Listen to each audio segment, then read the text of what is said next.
So 80,000 pounds of beef gets stolen. How did it happen? Well, I've got some theories.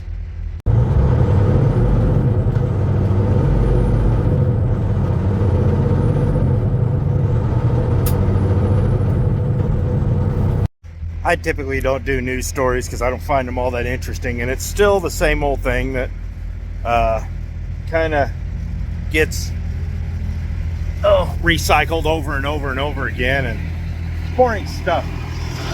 But I found this one kind of interesting, and oh, come on now, I hate this. Found it kind of interesting because you just don't walk off with 80,000 pounds of beef. This was coordinated. This was planned. This was, well, literally highway robbery. Hey, how about that? My check engine light went out again. What I'm getting at is, well, first of all, I'm gonna lay the scene. 2 loads, 40,000 pounds apiece, get stolen. Live loaded onto trailers. Now, back in the old days, before Homeland Security tightened a lot of things up, they just come in and steal the whole trailer. And usually, within 5 to 6 hours, you'd find that trailer empty. So, they were local guys doing it quick, and it was just quick and dirty. Now, you don't steal this much meat without having a plan. These people knew what they were doing. They had a place to take it. You know, this ain't Leroy on the outskirts of Chicago breaking in and stealing 4 or 5 boxes, throwing in his trunk and taking off. You don't steal this much meat without having a real plan on what you're going to do with it. So, that being said, this was coordinated. Now, was it an inside job? Doubtful. I will say this. I Googled it and looked at the facility and looked at what they do and read the reviews, and it's not surprising these people were targeted for this job. Now, here's the thing. By the time they realized this meat was missing, which from all accounts was too long, especially on a brokered load like this, these guys should have been checking in daily. Probably 10 hours after they missed the appointment time was when the call came out. So you got to realize these guys had 2 to 3 days lead time. You can be at the port in less than 24 hours from where that was. You can be in California from where that was with 2 drivers. You can be there in under 48. How do I know? Well, we've teamed them out there before. We've done it. So, from what all accounts, it looks like it was brokered by a company, and then that company just rebrokered it. But, from what I'm reading, the brokerage that brokered it was, they were part of the scam. So why do I say this company was targeted? I got on Google Earth and really looked at it, read the reviews, all that. This place is an absolutely horrible place. The reviews, it's just, from all accounts, it's just highly, just completely inept management. The facility's an absolute dump. From everything I saw on Google Earth and everything I looked, it's a clown show. And the reviews are just highly negative. When you start going through the reviews, like I've said before, you start picking out a theme, and from what I gathered, this place is just riddled with absolute incompetence. So there's a good chance that somebody on the scam had probably been there before, or is at least familiar with the facility. This is my theory. And that's why it was targeted. Now here's the thing. These guys needed a load they could pick up, they could broker, pick up immediately, and take off. But once they're gone, they're gone. You're not going to do that with a Tyson, a JBS, or a National Beef, or any of these big chains. You're not going to do that for multiple reasons. The load never would have been brokered, for one. They never would have made it past the initial brokerage. Two, these companies all require trackers on all of their loads. So they had to wait for the load to get to a secondary source, a packing house, i.e. a packing house. So what this company does, what a packing house does, is basically take the huge raw chunks in the boxes and the combos, and they package them up for store use. So after that, when they're going to stores from the secondary outlet, that's when they get you. And that's why I said I think these guys were targeted, because they're not going to get a load like this out of one of these big guys. If they get a load out of one of these big guys, they're working way above our level. And don't get me wrong, I'm sure some of these loads get stolen out of some of these big packing houses, but it is rare. But to tell you how significant this is and how rare this is, I'll share something. In the 20 plus years I've been doing this, I know in the companies I've worked for, 5 loads. Like 3 of them were at Decker, 2 of them were at Jim Palmer, and they were all trailers that were stolen. Apparently these were all live loaded on. They actually had them load the freight and stole it. And truck hijacking is pretty rare too in this country. So when we would get our trailer stolen, we'd usually find it within 6 to 10 hours. We had one that disappeared for a week, but it was at a truck stop. The guy just dropped it on the other side of Chicago down there in Demote, Indiana. Now, mind you, this load was stolen out of, where was it stolen out of? Stolen out of a drop lot in Iowa, and was south of Chicago when they dropped the trailer. And they found it like a day and a half, 2 days later, empty. So the fact that this was brokered, loaded, and they split with it is a very rare deal. I hope this isn't indicative of something that's getting ready to come. These, like I said, these big companies that do this, there's no way they would have made it out of one of those companies. So you had to target the middleman, and targeting the middleman was kind of where it's at. And truthfully, the brokerage should have never allowed it to be brokered out. They should have talked directly to the driver and had it all done right there at when they picked up. So the broker got bamboozled, and I'm going to tell you right now, the broker's probably going to pay a very heavy price for this. And don't scream with glee on this. The broker's probably innocent. He got taken. There's a bunch of people that got taken. Now, if I had to guess on where this load went, my money would be Atlanta. Looked up where the place was. It's off 81, north of Newport, Tennessee.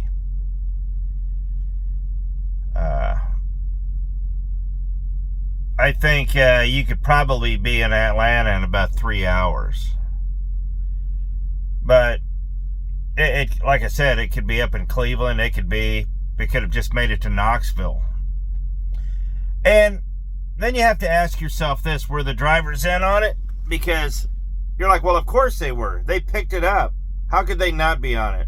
Well, there's something about brokering loads that a lot of people don't realize who haven't dealt with a lot of brokers, and that's known as the blind shipment. Now, I'll tell you right now, safe money, the drivers were probably in on it. But the devil's in the details here. you're like, well, they knew where they were supposed to go. They had the bills, they had the paperwork. I've gotten blind shipments before, and like there's one load I take to Kansas that I pick up in Iowa, and it says the load's going to Ontario, Canada. That's what the bills say. Broker says, no, it's going here. And so having a blind shipment with a broker is not a big deal. The brokers are just trying to protect their freight because they don't want people knowing where they're getting their stuff from or where it's delivering to, because, well, you lose customers that way. So they're just protecting their customer base. So are the drivers innocent?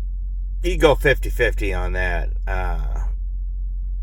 My curiosity is piqued, though, and is I could see them slipping one load out and taking off. But the fact they got two tells me that this is a whole lot bigger, because that's what they say, $350,000 worth of meat. That's a lot of meat, and the fact they got two out of there tells me that they figured something out.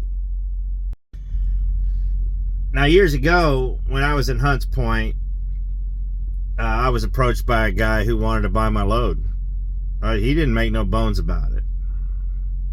He said, well, you know, if you really want to get unloaded tonight, you don't want to stay here tonight, you know, you could just back it up to that dock right there. And he wanted to work out a deal. I did not. The end result of all that is bad. So that right there would have been a crime of opportunity.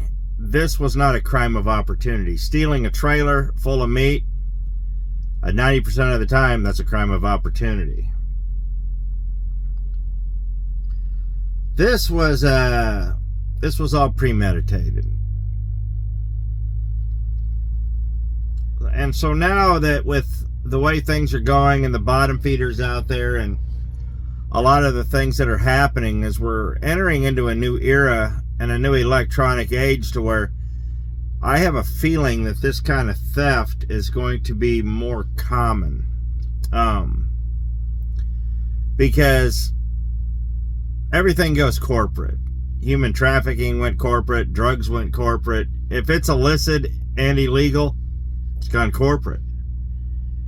So you're not fighting against, you know, a pimp or a drug dealer or all that. You're fighting against a corporation that's trying to be legitimized. I mean, the cartels have become political forces themselves. So that's one of the things you have to realize. The criminal of 25, 30 years ago isn't a guy lurking in the bushes anymore. He's wearing a suit. He's got a plan. And he's trading in stolen stuff. So, unfortunately, that's just the world we live in. So, how do you stop this? Well, I don't know. There's a few things you could do, though. As drivers, we really don't have much of a say. We back up to a dock, they load it, they seal it. We get a paperwork that says what's in the truck. And we have to take it on faith because we didn't load it. But that's just what we do, you know. Don't drop your loaded trailers anywhere. That's just stupid. Don't drop a loaded trailer. Never drop a loaded trailer. These kingpin locks and these airline locks and all that are easily defeated. What do I mean by easily defeated? Well, look, if you know how to use one of these and a tensioner, you can get into about 85% of the locks. If you understand your lock, you can get into 100% of the locks. Getting into trucks is easy. Getting into trailers is easy. Defeating a kingpin lock, very easy.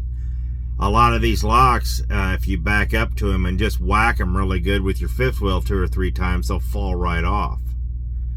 The enforcers won't. You have to have a key, but even those half-moon keys, I mean, there's only so many of them if you know what model it is. I'll guarantee you there's probably only 10 or 12 keys that fit that. And if a guy has a master set, he can have that thing off in minutes. And if he knows what he's doing, he can have the thing off in seconds. You know, all these things do is keep an honest man honest. And that's why I say never drop a loaded trailer. If they're going to steal it, they better take the truck too. But, you know, you just got to protect yourself, protect the load, put your padlocks on. You got to, especially if you're going into these urban areas, don't park where it's shifty. Don't park where it's shady. I did a lot of stupid things when I was younger parking. Well, I've told you I've been around quite a few gunfights going on in, well, Atlanta, Little Rock. The fact of the matter is cargo theft's on the rise. It doesn't matter what you have in your trailer. There's somebody out there who can fence it, somebody out there to steal it, and somebody out there to get rid of the evidence, and hopefully the evidence isn't you. I think we're going to start seeing a few more thefts like this, and the part that makes me mad is that it's not really going to stop the criminals. It's just going to make it harder for us.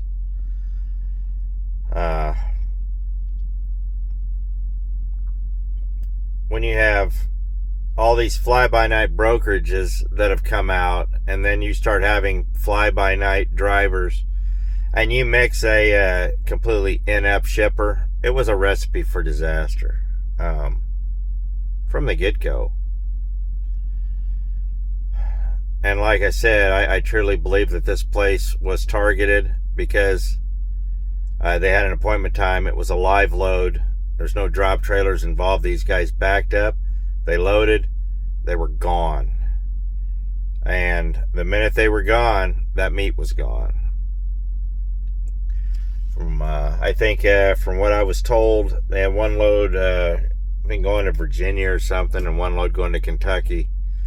So it was probably 6 to 10 hours, like I said, before they even knew the loads were gone. When they didn't show up, you know, 2, 3, 4 hours past their appointment time, can't get a hold of anybody. Then they call the shipper and wanting to know where their load is.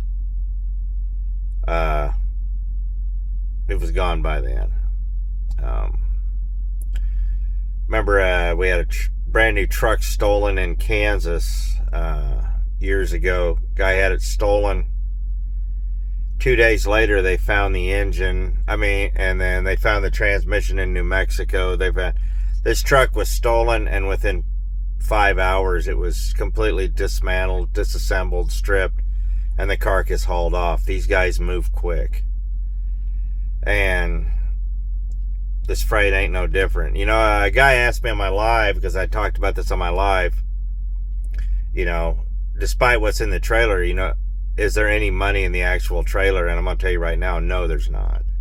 Most of these trailers have trackers on it. The good guys will know how to defeat them. But I'll tell you this, chances are if they steal a trailer, they're just going to unload it and abandon it.